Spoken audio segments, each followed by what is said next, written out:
On these Comet pumps, I've already did the suction line, but on these Comet pumps, it actually has three lines. So you have your high pressure that goes here, goes over to my hose reel. It's not really high pressure. It can get up to about 200 psi, but we don't even want to use that much pressure. We have our intake coming in here, so I actually made a manifold so that way I can pull out of my water tank or my soap tank, and that way I can, by doing that, I can clean this pump out so that bleach isn't sitting in there. And in this video, I'm going to show how to make our line go from our intake here, or our return line, and it's going to actually go back into the tank.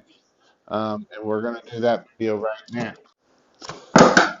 We're going to need a drill bit like so, a hole saw bit, and we're going to need a drill. And so I know I'm making these videos fairly to make sure you know how to do this. And so what I want to do is first thing I want to do is kind of figure out how I want to route it.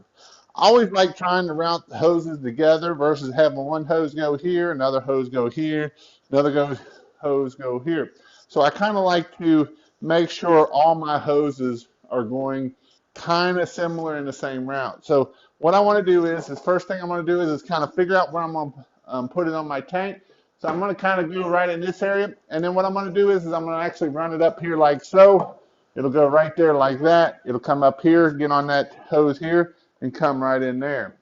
So the first thing I want to do is I'm going to cut a hole in my tank there, since that's kind of where I want to go at with it.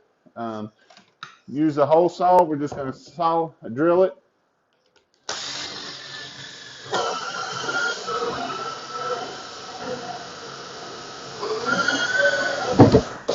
My saw isn't the strongest, so it is, it is something that I have to make sure that make it work. Again, I'm going to go ahead and take my my bulkhead fitting, slide it up in there, put my ring on the outside of it, and tighten it down. Again, we'll just tighten baby down like so.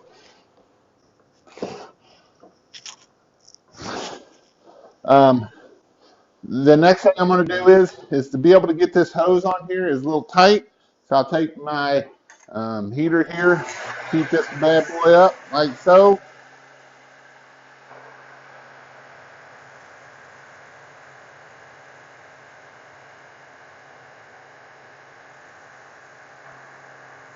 Once I get it good and warm, slide this right on there so you can see how flexible it is now.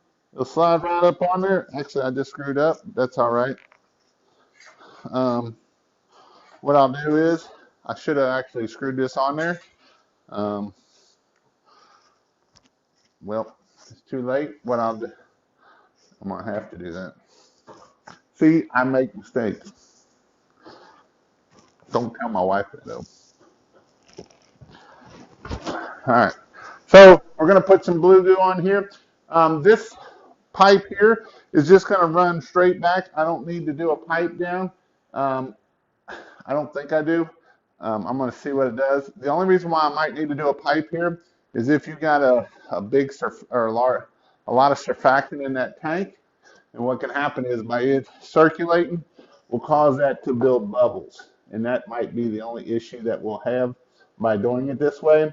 The worst case scenario is all I have to do is put a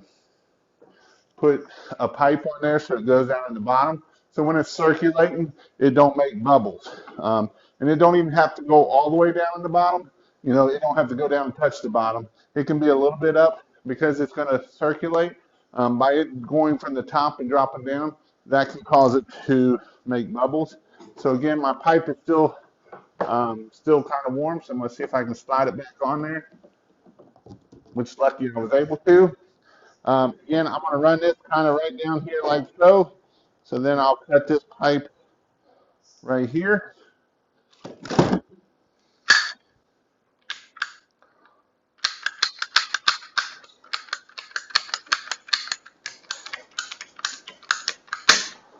Like so. Get the Blue goo off my hands. Come back here. Give me 2 hose clamps. Slide one hose clamp on, slide it way down that way. Get the other hose clamp here and see if this going. I think we need no heat on this one. It's actually, I think it's actually a little bit looser than that. Again, I'm gonna make sure that you don't get stuck on this stupid barb here. Tighten up my hose clamp here.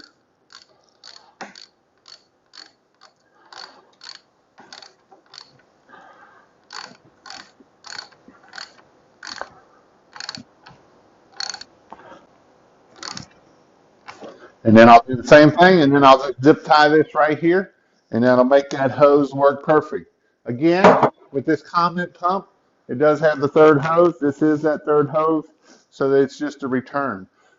When we have that return open, we got to remember if we're sucking from our water tank, it's actually going to dump water back into our soap tank. So we got to be careful. The only time it's not going to dump is if we're holding that trigger. So I always try to clean that gun out, turn it on, clean it out real good, and then turn it on and shut the whole pump down.